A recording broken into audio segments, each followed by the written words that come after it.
Taste the Daily.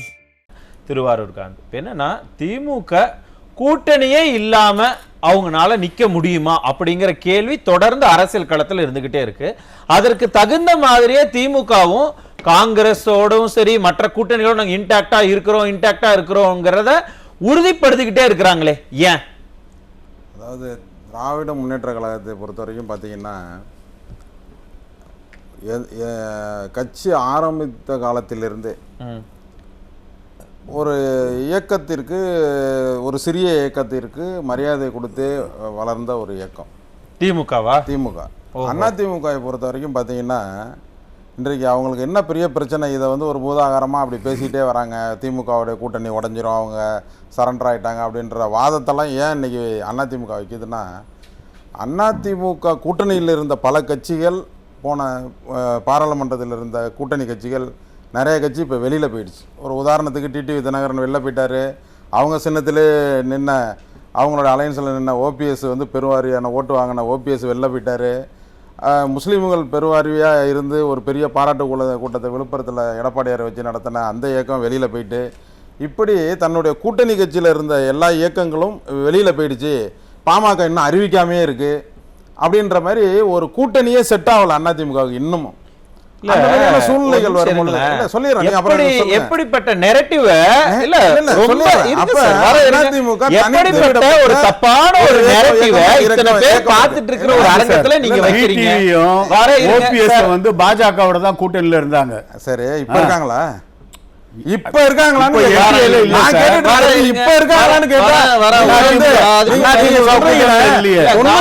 பத்தி பேசுனீங்களே, யாரோட கூட்டணி வச்சீங்க?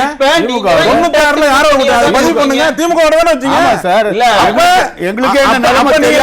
அவங்களை கொண்டு போய் ராஜீவ்காந்தி உண்மை அதே வாதத்தை வச்சுட்டு நாங்க அடிமையா போய் இருந்தோம் அப்படின்னு ஒத்துக்கிறீங்க. ஆமா சார், எங்களுடைய செல்வாக்கு தெரிஞ்சுக்கிட்டு அவர் ஆட்சி பிரதமரா வரக்கூடிய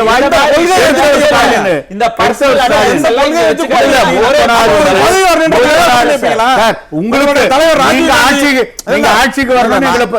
அந்த கட்சி விட்டு வெளியே வந்துட்டோம் சார். அந்த கட்சி எங்க உங்களை ஆதரிச்சு திமுக மத்திய திமுக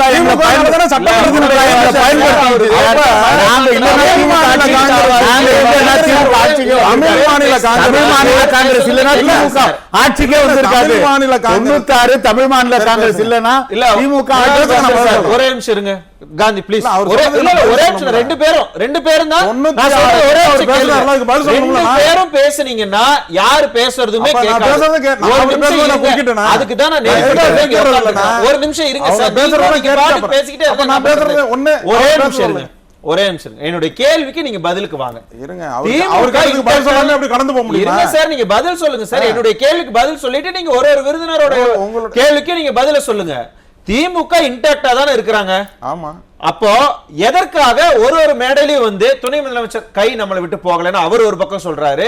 முதலமைச்சர் இல்ல நம்ம எல்லாம் ஒன்னாதான் எடப்பாடியார் அவர்கள் அதையா உறுதிப்படுத்த வேண்டியதா இருக்கு. எடப்பாடியார் அவர்கள் இந்த பாரதிய ஜனதா கூட்டணி அமைவதற்கு முன்பாக எல்லா கூட்டங்களிலும் பாஜகவோடு எந்த காலத்திலையும் கூட்டணி இல்லைன்னு சொல்லிட்டு வந்தாரு. இன்னைக்கு அதே வாய் என்ன பேசுதுன்னா, 4.5 ஆண்டுகள் என்னுடைய ஆட்சியை காப்பாத்தினது பாரதிய ஜனதான்னு ஓபன் ஸ்டேட்மெண்ட் விடுறாரு. முக ஸ்டாலின் 2014 முடிஞ்சதுன்னா அப்போதைய திமுக தலைவர் திரு கருணாநிதி அவர்கள் பேசினாரு. காங்கிரஸ் கட்சி கூட்டணி போனோம்னா எங்கேயுமே நான் பிரச்சாரம் பண்ண வரமாட்டேன் பேசினாரு. இனிமேல் எந்த காலத்திலும் காங்கிரஸோட கூட்டணி கிடையாதுன்னு பேசினாங்க. ஆனா இன்றைக்கு நாங்க 9 ஆண்டு காலமாக இன்டாக்ட் கூட்டணியா இருக்கிறோம். அதனால ராகுல் காந்தி நல்லாட்சி நிரந்தர எதிரியோ நிரந்தர நண்பனோ கிடையாது. சொல்ல வர்றது திமுக அன்னைக்கு செஞ்சது தப்புன்னு தானே சொல்ல வரீங்க? நான் தப்புன்னு சொல்லல. சரி, அப்ப அதிமுக செஞ்சது தவறுன்னு சொல்றீங்க. அன்றைக்கு திமுக செய்தது நாடகம் அப்படி ஒத்துக்கிறீங்களா? திமுக அன்னைக்கு செஞ்சது தவறுன்னு நீங்க ஒத்துக்கிட்டீங்கன்னா இன்னைக்கு அதிமுக இன்னைக்கு நீங்க சார், இது என்ன சார் விதண்டாவாதமால இருக்கு? அதை கேட்க மாட்டீங்க. அப்ப உங்களுடைய அஜெண்டா என்ன? முழுக்க முழுக்க அதிமுக கூட்டணி ஸ்ட்ராங்கா இருக்காங்க, அவங்கள உடைச்சு விடணும். இல்லன்றதுக்கு ஒரு உதாரணம் என்னன்னா, அதிமுகவினுடைய பிரச்சாரத்தை போயிட்டு இருக்கிறாரு எடப்பாடியார் அவர்கள் போயிட்டு இருக்காரு. அங்க விஜய் அவர்களுடைய இயக்கத்தினுடைய கொடியை பிடிச்சிட்டு அதிமுக சேர்ந்தவங்கள ஒரு 10 பேர்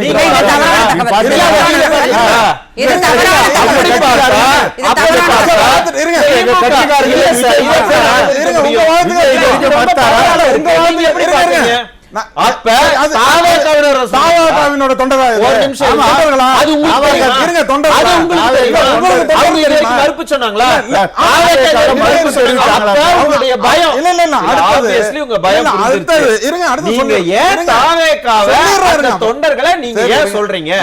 ஏன் பிள்ளையார் சுழி போட்டோன்னு சொல்றீங்க? அது திமுகவுக்கு இன்னைக்கு பிரச்சனை வச்சுட்டு நின்ன உடனே அந்த கூட்டத்துல என்ன சொல்றாருன்னா, பிள்ளையார் சொல்லி போட்டு விட்டாச்சுன்னு ஒரு பெரிய அரசியல் தலைவரா இருக்கிற ஒரு முதலமைச்சரா இருந்தவர் இன்னைக்கு எதிர்க்கட்சி தலைவரா இருக்கிறவரு பேசலாமா? ஏன் பேசக்கூடாது? இது பிள்ளையார் சொல்லி தொண்டர்கள் கொடியார்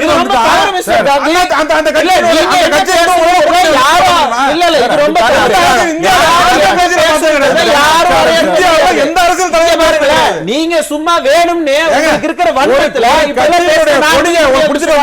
இங்க பாருங்க. ப்ளீஸ் ஒரு நிமிஷம் இருங்க. இந்த வன்மத்தை கொட்டறக்கான இடம் கிடையாது. என்ன இது? Please be genuine. அந்த கட்சி ஒட்டி வந்துச்சா? ஒரு நிமிஷம் இருங்க. அந்த கட்சியோட அவங்க இல்லையா? அறிக்கை விடுறாரு. யார் இல்ல சார். காங்கிரஸ் கட்சி சாதாரண மாவட்ட செயலாளர் சார். ஒரு நிமிஷம் இருங்க. அப்ப ராகுல் காந்தி தாவேகா தலைவர் விஜய் கிட்ட போன்ல பேசி கரூர் நிகழ்வு பத்தி விசாரிச்சாருன்னு சொன்னார்ல. அப்ப காங்கிரஸும் கூட்டணி அறிவிச்சிருக்காங்களா? அப்ப திமுகவுடைய கூட்டணி இல்ல ரெண்டு பேரும் பேசிட்டு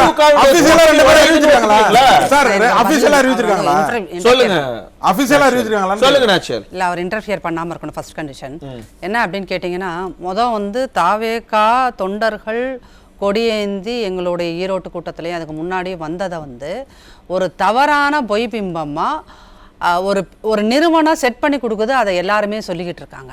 அதற்காகவே 17 கோடி ரூபாயை செலவழித்து அந்த நிறுவனம் இவ்வாறான பொய்யை பரப்புகிறது கூகுள் ஆட்ஸ் மூலம் அப்படிங்கிறதையும் நிறுவனம் செய்தாகி விட்டது. சரிங்களா? அப்படி ஒரு பொய்யை பரப்புறதுக்கு 17 கோடியை ஒரு நிறுவனம் செய்கிறது என்றால் அப்போ அவர்கள் அதிமுகவை பார்த்தும் அதிமுக தாவேகா கூட்டணி அமைந்து விடக்கூடாது என்பதிலும் எவ்வளவு கவனம் இல்ல, பதற்றத்தோடு இருக்கிறார்கள். பதற்றம் அப்படின்னு சொன்னீங்க. ஏன் அப்படின்னு கேட்டீங்கன்னா, 2021 சீன் 2011 சீன் ஒண்ணு அப்படியே திரும்ப வரும். ரீகிரியேட் ஆயிடக்கூடாது. அப்படி 2011 என்ன நடந்துச்சு? வெறும் 23 சீட்டை வாங்கி எதிர்கட்சி அந்தஸ்தை கருணாநிதி அவர்கள் திடமாக வாழ்ந்த காலத்தில் இழந்தார். கேப்டன் 27 சீட்டு வாங்கி கம்பீரமா எதிர்கட்சி தலைவரா அதிமுகவின் துணையோடு அமர்ந்தார். இவர் 23 சீட்டு வாங்கி எதிர்கட்சி தலைவராக இருக்கக்கூடிய அந்தஸ்தை இழந்து 3வது இடத்துக்கு தள்ளப்பட்டார் கருணாநிதி. சரிங்களா? அப்ப அதே மாதிரியான ஒரு சீன் திரும்ப 26ல வந்துரும் அப்படிங்கிற பதற்றம் தான் தாவேகா அதிமுக கூட்டணி அமைந்து விட்டுமாமே. இத பொய்ன்னு சொல்றதுக்கும் அங்க கொடியேந்திட்டு வந்தவங்க இது தாவேகாவா இல்லைன்னு சொல்றதுக்கும் 17 கோடியை நீங்க ஒரு மாசத்துக்குள்ள செலவழிக்கிறீங்க அப்படின்னா நீங்கள் எத்தனை தூரம் எங்களை பார்த்து பயந்திருக்கிறீர்கள். நீங்கள் பயப்பட நீங்கள் 11 கோடியை எங்களுக்கு எதிராக நீங்கள் செலவு செய்வதை 17 கோடியை மட்டும் இல்ல, நீங்க 17,000 கோடியை நீங்கள் செலவு செய்தாலும் எது நடக்குமோ அது நடந்தே தீரும். அவ்வளவுதான். விஜய் அவர்கள் கட்சி ஆரம்பிச்சதிலிருந்து அவருடைய மாநாட்டில் அறிவிப்பிலிருந்து அவருடைய அறிக்கையிலிருந்து தெளிவாக சொல்லிவிட்டார், நான் முதலமைச்சர் வேட்பாளர் மட்டும்தான், இதற்கு கீழே என்னை இந்த தமிழக மக்கள் நினைக்காதீர்கள் என்று தெளிவாக அறிவித்து விட்டார். அப்படின்னா அறிக்கை விடுறாருன்ற உங்கள்கிட்ட சொன்னாருன்றீங்க சார். பொதுவெளியில அறிக்கை விடுறாரு, உங்கள்கிட்ட நீங்க கேட்கிற கேள்வி ஏதாவது ஒரு நிமிஷம் அவர் சொல்லலையா? சொல்ல பதிவு பண்ணுங்க. என்ன நடக்கலாம் சார்? பதிவு பண்ணுங்க. அவர் சொல்லல. ஒரு நிமிஷம் இருங்க. அப்படின்னா ஒரு நிமிஷம் இருங்க. அது அதிமுக அவரை முதலமைச்சர் ஆக்குறதுக்கு சரி இருங்க. திமுக காங்கிரஸோட கூட்டணி இல்ல ஒத்துக்குதான்னு கேக்குறேன். இல்ல இல்ல இது நான் பதிவு சொல்லுங்க. எடப்பாடி அவர்கள் ஒத்துக்குறாரு. அதாவது விஜய் அவர்கள் கரூர் சம்பவத்துக்கு முன்னாடி சொன்ன விஷயங்களை எடுத்துக்கொண்டு இன்னைக்கு பேசுவது அப்படிங்கிறது என்னை பொறுத்தளவு அது ஒரு அரசியல் அறியாமை. சரிங்களா? கரூர் சம்பவத்துக்கு பின்னாடி தான், அந்த கரூர் சம்பவம் நடந்த இந்த ஒரு மாதத்தில் தான் விஜய் என்பவரே ஒரு முழுமையாக அரசியல் என்பதை இந்த ஒரு மாத காலத்தில் தான் அவர் கற்றுக்கொண்டிருக்கிறார். அப்போ ஒரு ஆளுங்கட்சியாக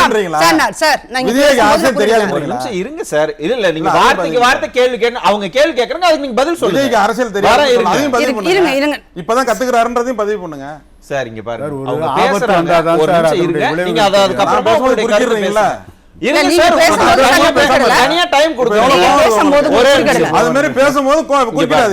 வார்த்தைக்கு வார்த்தை நீங்க பதில் சொல்லணும்னு நினைக்கிறத அவங்க அனுமதிக்கலையே. ஒரு நிமிஷம் இருங்க, அவங்க கேள்வி கேட்டுட்டோம், நீங்க பதில் சொல்லுங்க. அதனால நீங்க என்னன்னா, கரூர் சம்பவத்துக்கு முன்னாடி விஜய் என்ன வேணாலும் பேசிருக்கலாம். கரூர் சம்பவத்துக்கு அப்புறம் இங்க அரசியல் கணக்குகள் எல்லாமே மாறி இருக்கிறது. இப்ப ராகுல் காந்தி கிட்ட அவர் பேசினாரா அப்படிங்கிறதுக்கு எந்த எவிடன்ஸ் இல்ல அப்படின்னா, ராகுல் காந்தியோட கட்சியை சார்ந்தவர்கள் யாராவது அதற்கு இதுவரை மறுப்பு தெரிவித்திருக்காங்களா? சொல்லவே இல்ல. விஜய் அவர்கள் ராகுல் என்கிட்ட பேசல, எங்கேயாவது அவங்க தரப்புல யாரும் மறுப்பு சொல்லையா? அப்ப மறுப்பு சொல்லாத போது இது எல்லாமே யூகத்தின் அடிப்படையில் நடந்ததுன்னு நீங்க நம்புறீங்கன்னா நம்பிக்கோங்க, அது உங்களுடைய சௌகரியம். ஆனா இன்னொன்னு என்னன்னா, அவர் விஜய் நாங்கள் முதல்வராகத்தான் இருப்போம் சொன்னார்னா, அது முதல்வராக இருப்போம் என்று சொன்னது கரூர் சம்பவத்துக்கு முன்னாடி, செப்டம்பர் 28க்கு முன்னாடி. செப்டம்பர் 28 அக்டோபர் 28 இங்க அரசியல் கலமை கண்ணா பின்னான் மாறி போய் கிடக்குது. அதெல்லாம் அன்னைக்கு சொல்ல வைத்து இன்றைக்கு அரசியலை கணக்கிட முடியாது. புரியுது, நான் வரேன். சொல்லுங்க. அவங்க தான் சொல்லிட்டாங்களே, பிஃபோர் கரூர் ஆஃப்டர் கரூர் அப்படியே பேசுவோம், பார்க்கணும், அப்படியே பேசுவோம். அவங்க சொல்ற வாதத்தை நான் எடுத்துக்கிறேன். விஜய் ராகுல்கிட்ட பேசுறாரு, ஓகேவா? ராகுல் காந்தி விஜய் கிட்ட பேசுறாரு. அவங்க வாதத்துக்கு அவங்களே ஒத்துக்கிறேனா, ஒத்துக்கிட்டு அவர் பாரதிய ஜனதா கூட்டணியோடு அதிமுக இருக்கிற கூட்டணி கொண்டு வந்துருவாரா விஜய? அவங்க ஒரு தனி அணி தானே இருப்பாங்க. நீங்க சொல்லலாம், எப்படி அவங்க சொல்றாங்க இல்ல, எங்களோட வருவாங்க, நல்லா நான் கேக்குறேன், திமுகவை விஜய்னு சொன்னாங்க, ஏன் கூட்டணின்னு ராகுலோட பேசிட்டு சரி ஒரு நிமிஷம் வரக்கூடாது, ஏன் அது நடக்காது? பாரதிய ஜனதாவும் காங்கிரஸ் காங்கிரஸ் கட்சி அது மாதிரி வர இருங்க. கேரளாவுல பாஜக எதிர்ப்புங்கிற புள்ளியில எப்பவுமே எதிரும் புதிருமா இருக்கிற காங்கிரஸும் கம்யூனிஸ்டும் கூட்டணி சேர்ந்தாங்களா? மேற்கு வங்கத்துல காங்கிரஸும் திரிணாமுல் காங்கிரஸும் மார்க்சிஸ்ட் கம்யூனிஸ்டும் ஒண்ணு சேர்ந்தாங்களா இல்லையா? ஆம் ஆத்மியும் காங்கிரஸ் கட்சியும் ஒண்ணு சேர்ந்தாங்களா இல்லையா? எல்லாம் இந்தியா கூட்டணி தான் அமையலையா? பேசிட்டீங்களா? இது வரைக்கும் பாரதிய ஜனதாவும் காங்கிரஸும் எங்கேயாவது கூட்டணி சேர்ந்திருக்கா? ஏன் தமிழ்நாட்டுல நடக்கலாம் இல்லையா?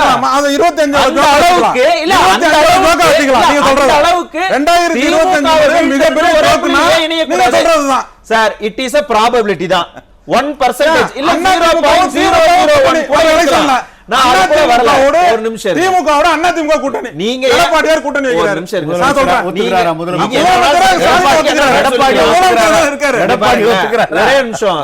நீங்க சொல்றது அதிமுக லாஜிக்கா பேசணும், லாஜிக்கா நீங்க பேசணும். ஒரே நிமிஷம்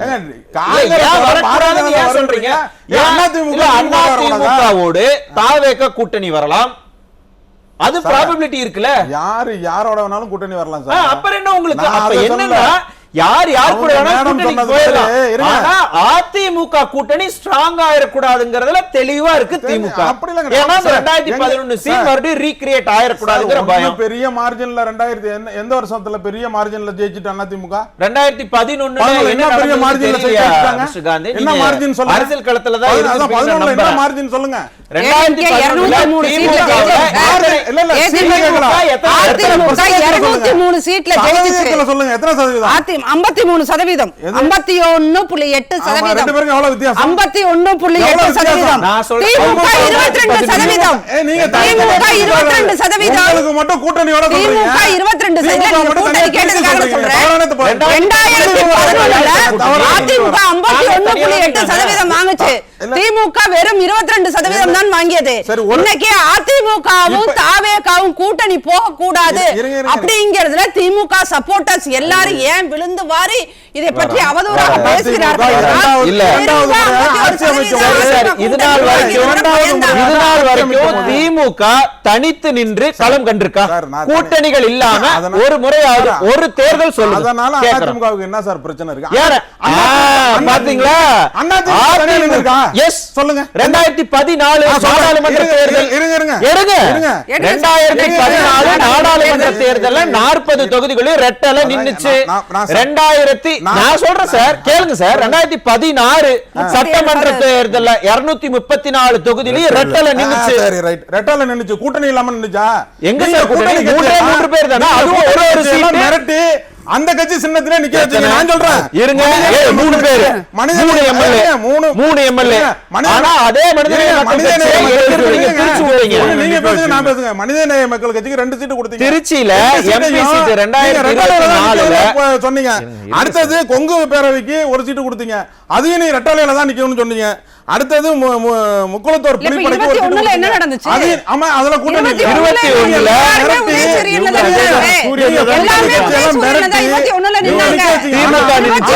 உங்களுடைய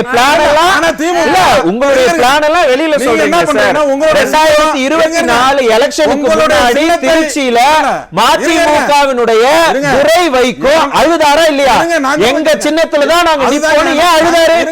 எதற்காக ரவிக்குமார நீங்க பானை சின்னத்துல நிக்க கூடாதுன்னு சொன்னீங்க? மிரட்டுனீங்களா? விசிகாவை மிரட்டுனீங்களா? நான் சொல்லிடுறேன் அப்புறம். ஆனால் விடுதலை சிறுத்தைகளுக்கு 2 தொகுதியிலேயுமே பானை சின்னத்தை ஒதுக்கினார்கள். வைகோ 2019 எதுல நின்னாங்க? 2019 ரவிக்குமார் எதுல நின்னாரு? ரவிக்குமார் எதுல நின்னாரு? ஒரு சின்னத்துல யாரு நின்னா? ஒரு சின்னத்துல திருமாவளவன் நிக்கலையா? ஒரு சின்னத்துல யாரு? தலைவர் எதுல நின்னாரு? திருமாவளவன் அவர்கள் எதுல நின்னாரு? கட்சி அப்ப என்ன கட்சி? ரவிக்குமார் வந்து விசிகாவா இல்ல திமுகவா? தலைவர் எதுல நின்னாரு? ஓ, தலைவர் நிக்கிறதா கணக்கா? அதே மாதிரி அதிமுகவுல அதான் கணக்கு. அதிமுக கூட்டணியில அதான கணக்கு. அப்ப நீங்க சொல்றீங்க 14 கூட்டணி அறிவிக்குது. லாஜிக்கா பேசுங்க சார்.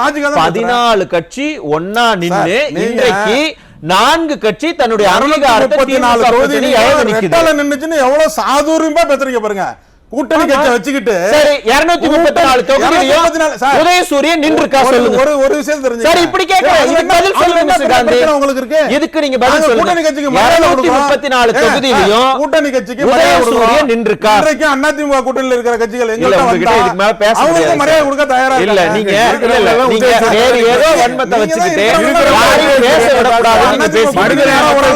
இல்ல, என்னுடைய கேள்விக்கு நீங்க பதில் சொல்றீங்களா? இல்ல, தேர்தல் அங்கீகாரத்தை இல்ல முன்னாள் பாஷா சார் ஒரே நிமிஷம் வராரு. இங்க பாருங்க, 234 தொகுதியிலும் உதயசூரியன் நின்றுக்கா சார்? ஆமா, நீங்க அப்புறம் ஒரு சார் முன்னாள் பாஷா சார் ஒரே நிமிஷம். அவர் அந்த கேள்விக்கு காதுலே வாங்க கூடாதுன்னு உங்ககிட்ட பேசிட்டாரு. 234 தொகுதியிலும் உதயசூரியன் நின்றுக்கா சார்? நான் என்ன சொல்றேன்னா 234லயும் உதயசூரியன் நின்றுக்கா? கட்சியினுடைய கொள்கை முடிவு சார். சட்டம் இருக்கா உங்களுக்கு? வந்ததுன்னா அடுத்த கட்சிக்கு வந்தா தக்காளி சட்னியா? என்னங்க கூட்டணி கட்சி? நீங்க இப்ப அதிமுக ஏன் 3 பேரை வந்து உதயசூரியன்ல நிக்க சாரி ரெட்டல நிக்க சொன்னாங்கன்னு கேள்வி கேக்குறீங்க. நீங்க நான் பதில் சொல்லிறேன். ஏன் உதயசூரியன் நிக்க அது சொல்லலையா? பதிவு பண்ணாம விடுறீங்க. நீங்க கேட்டுட்டீங்களா? அதுக்கு பதில் சொல்றேன். 234 தொகுதியிலையும் இந்த சின்னத்தில் தான் நிக்க வேண்டும் என்று அதிமுக ஆணையிடுகிறது. ஆனால் திமுகவை பொறுத்தவரை சொல்லிடுறாங்களா இந்த சின்னத்துல நில்லுங்கப்பா அப்படின்னு. விருப்பப்பட்ட சின்னத்தில் நீங்கள் நின்னு கொள்ளுங்கன்னு சொல்லுது. இதான் கூட இருக்கிற அரசியல் அங்கீகாரத்தை வாங்கி கொடுத்த அதிமுக எங்க? திமுக கூடவே 9 வருஷமா கூட சேர்ந்து வர்ற கட்சிகள் 4 பேருக்கு அங்கீகாரத்தை இழக்க வைக்க யாரு எங்க? யாருக்குமே எவ்வளவு லாவகமா இப்ப வரைக்கும் திமுக தனித்து நின்று ஓட்டு பலம் என்ன இருக்கு சொல்லுங்க சார். ஓட்டு பலம் 0 நான் சொல்லுவேன். 2014ல வர இருங்க. 2014ல காங்கிரஸ் அங்க கூட்டணி கிடையாது. காங்கிரஸ் தனியா நின்னு திமுக தனிச்சு இருங்க. திமுக சின்ன சின்ன கட்சிகளை சேர்த்து அவங்க நின்னாங்க. 2014ல 0 இடங்களை வாங்குறாங்க தெரியும். கூட்டணி இல்லாம நின்னா திமுகவுடைய நிலைமை என்னங்கிறது 2014 is an example. இந்த சட்டமன்ற இந்த பாராளுமன்ற தேர்தல்ல எவ்வளவு பெர்சன்டேஜ் வாங்குறாங்க? 2014ல 0 தானே சார்? என்ன 0? 0 MP தானே? அண்ணா திமுகவுக்கு வந்து எல்லா MP இருந்துச்சு. ஒரே ஒரு ஆமா, 37 MP இல்ல. 0 MP வரலையா? 37 MP இல்ல. அண்ணா திமுக 0 MP வரலையான்னு கேக்குறேன். இருங்களேன். வரலையான்னு எதை கேக்குறேன். கேட்டா அப்ப சட்டமன்றத்திலயும் வரலையா? தோல்வி ஒரு கட்சிக்கு மாற்றி மாற்றி வரல. சட்டமன்றத்திலயும் வரல. அம்மா 26ல அம்மாவே பாக்க தோத்து போல. சொல்லுங்க நாச்சியார். ரொம்ப சுருக்கமா சொல்லுங்க, நான் உங்களுக்கு வாய்ப்பு கொடுக்கிறேன். திமுக வந்து கூட்டணி கட்சிகள் எல்லாத்துக்கும் ரொம்ப மரியாதை கொடுக்கிற கட்சி அப்படின்னு அவர் சொன்னாரு. அதே கருணாநிதி அவர்கள் தான் வந்து விசிகேவுக்கு வந்து பொது தொகுதியில் போட்டியிடுவதற்கான தகுதி இல்லை அப்படிங்கிறதையும் சொன்னாரு. வாழும் உதாரணமாக ஆராசாவை பெரம்பலூர்ல இருந்து துரத்தி விட்டு நீலகிரியில் வார்த்தார். இதுதான் இவங்களுக்கு கொடுக்கிற மரியாதை. இரண்டாவது என்னன்னு பாத்தீங்கன்னா, அதிமுக கட்சியோடு ஒரு பட்டியலின கட்சி சேருகிறது என்றால் அவர்கள் மரியாதையோடு நடத்துவார்கள். நீங்க இன்னைக்கும் நீங்க விசிகே வந்து அதிமுக காலகட்டத்தில் நின்ன போது இதே விசிகே தலைவர் என்ன சொல்லியிருக்காருன்னா, என்னை அம்மா மிக மரியாதையுடன் நடத்தினார் நிறைய இன்டர்வியூஸ்ல இன்ன வரைக்கும் சொல்லிட்டு இருக்காரு. அப்படிங்கும் போது மரியாதையும் மாண்பும் இருக்கணும்னா எல்லா கூட்டணி கட்சியும் திறமையாக நடத்துறதுன்னா அது அதிமுக மட்டும்தான் இருந்தவங்களுக்கு தெரியும். காந்தி என்னன்னா, திமுக தன்னுடைய கூட்டணியை விடாம புடிச்சுக்கணுங்கிறதுக்கு என்னெல்லாம் முயற்சிகள் எடுப்பாங்க? திமுக வந்து இப்ப இருக்கிற கூட்டணியை வந்து அப்படியே தக்க வச்சுக்கோ, அதுல ஒன்றும் மாற்றம் கிடையாது. அப்ப தக்க வச்சுதான் ஆகணுங்கிறீங்க? எல்லாம் வச்சிருவாங்க. அவங்க அந்த அதனுடைய லீடர்ஷிப் வந்து அரசுக்கு வந்து செய்யற சில விஷயங்களுக்கு எதிர்ப்பா கூட பேசுவாங்க, எல்லாம் செய்வாங்க. ஆனா கூட்டணி அலைன்ஸ் வந்து கன்ஃபார்மான அப்ப எதிர்த்து பேசுறதெல்லாம் பொய், சும்மா நாடகம், டிராமாலாம் கிடையாது. அதுதான் ஜனநாயகம். ஜனநாயகத்துல நீங்க ஏன் இப்ப அதிமுக ஆட்சி இருக்கும்போது எதிர்த்து கூட்டணி கட்சி புரியுது. ஒரு கேள்வி கேட்டா எந்த கேள்வி கேட்டாலும் சரி, வரீங்கன்னா ஆப்வியஸ்லி புரிஞ்சு போச்சு இந்த தப்பான நேரேட்டிவ். அது திமுக என்ன நேரேட்டிவ் வைக்கிறாங்க பார்க்கலாம். நன்றி சார், நன்றி. இதே உங்க இறுதி கட்ட எடுத்துக்கிறேன். நேரம் இல்ல சார், நேரம் இல்ல.